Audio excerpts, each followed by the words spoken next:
Hai pencinta spoiler, apa kabar kalian semua? Terima kasih sebelumnya sudah menyempatkan waktu untuk ngeklik video ini.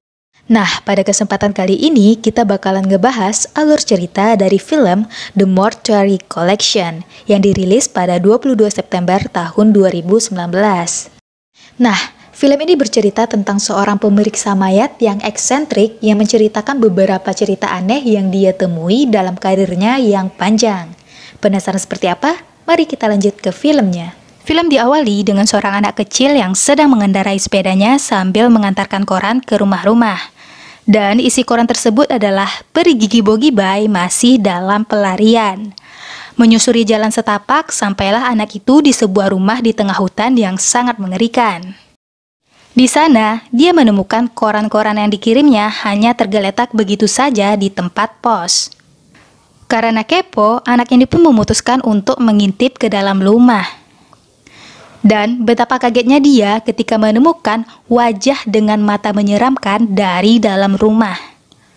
Karena kaget, dia pun kabur dari rumah itu dengan sepedanya dan meninggalkan kameranya di sana. Sedangkan pemilik dari mata menyeramkan itu adalah sesosok lelaki tua. Dia adalah pemilik dan pengelola rumah pemakaman yang ada di sana. Dan dia pun hanya terdiam ketika melihat anak kecil itu kabur ketakutan. Rumah pemakaman pun dibuka. Kali ini Bapak Timothy sedang memberikan khotbah kepada keluarga yang ditinggalkan. Dan yang meninggal kali ini adalah seorang anak kecil.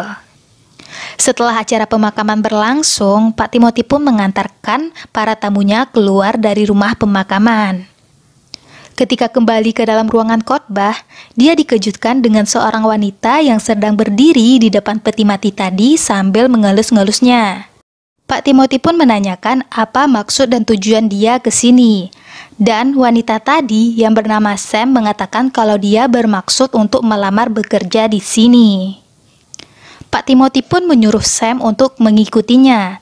Sambil berjalan, dia menanyakan beberapa hal kepada Sam. Saat berjalan melewati lorong, Sam melihat sebuah foto lama di mana terdapat Bapak Timothy di sana.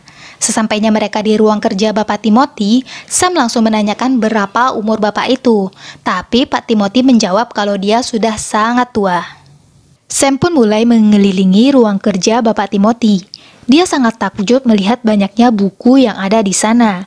Pak Timothy pun mengatakan kalau itu adalah arsip dan informasi mengenai orang yang dimakamkan di sana. Dia juga mengatakan kalau arsip itu berisi cerita kenapa orang itu bisa meninggal. Mendengar hal itu, Sam pun minta diceritakan satu kisah dari orang yang telah dimakamkan di sana. Dan Pak Timothy pun mulai bercerita.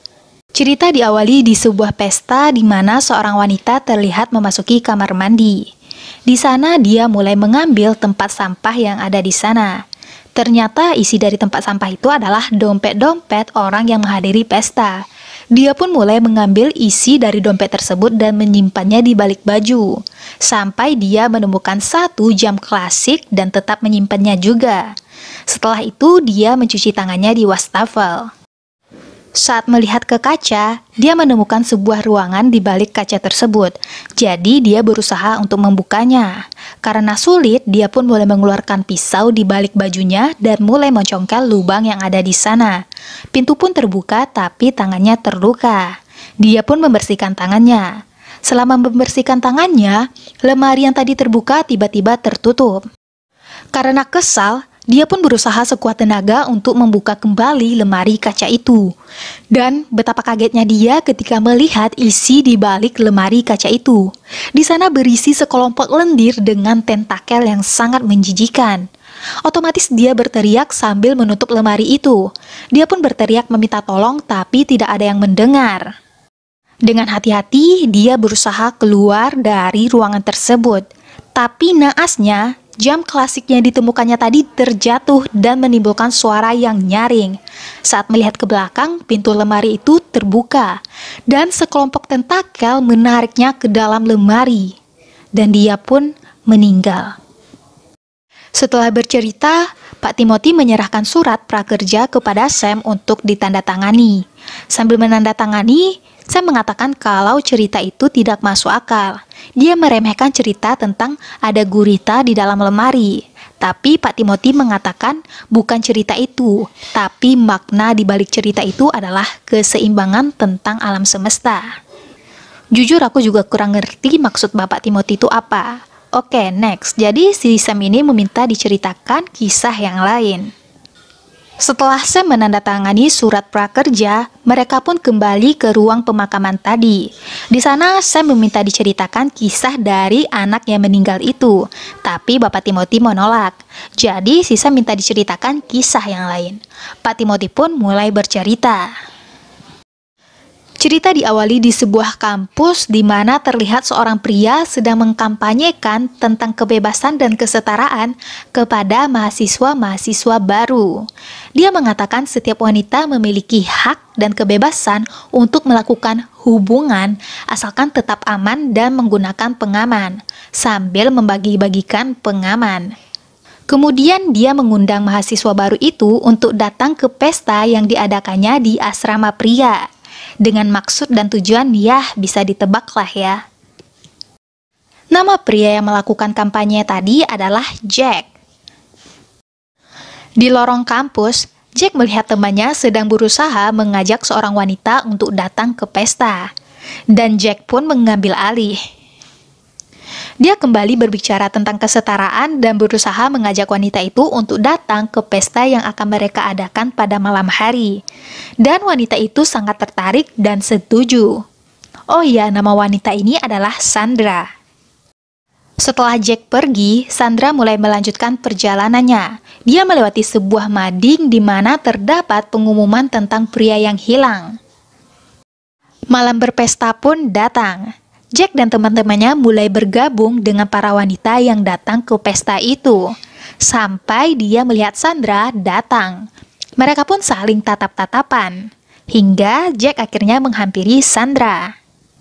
Setelah itu, Jack mengajak Sandra ke kamarnya.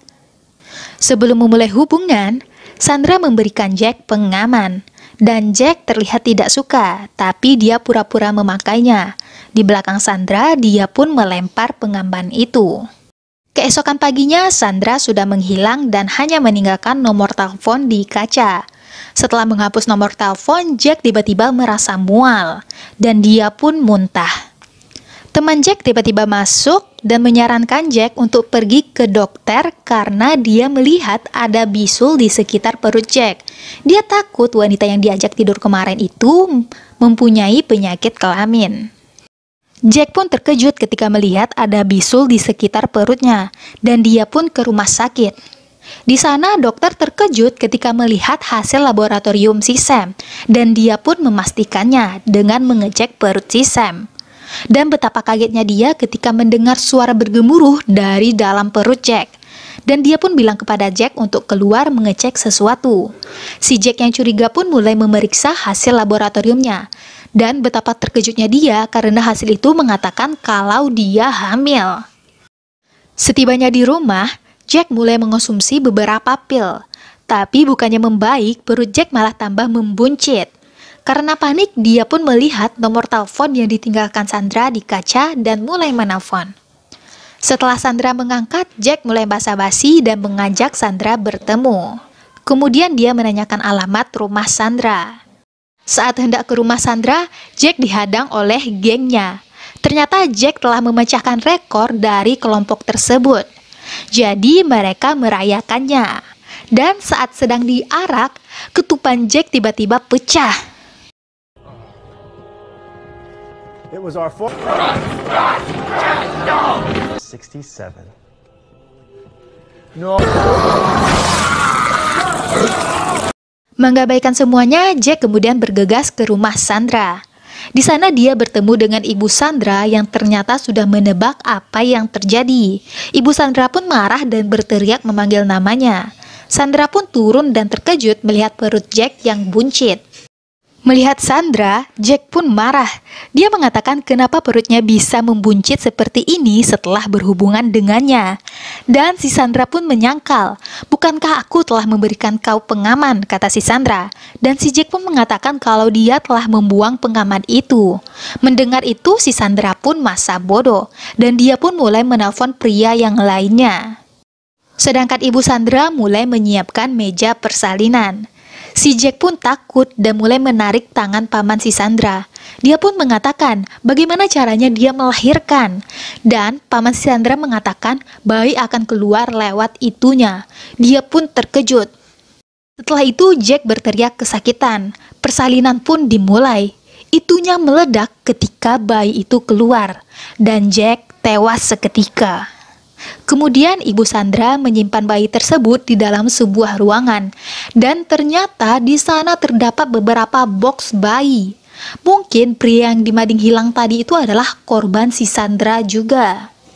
Setelah meletakkan bayi di keranjang, Ibu Sandra keluar diam-diam. Tapi naasnya dia menginjak bebek karet dan suara pun muncul. Mendengar suara itu, anak-anak itu pun pada menangis. Ternyata dari box bayi itu keluar seperti bayangan tangan monster.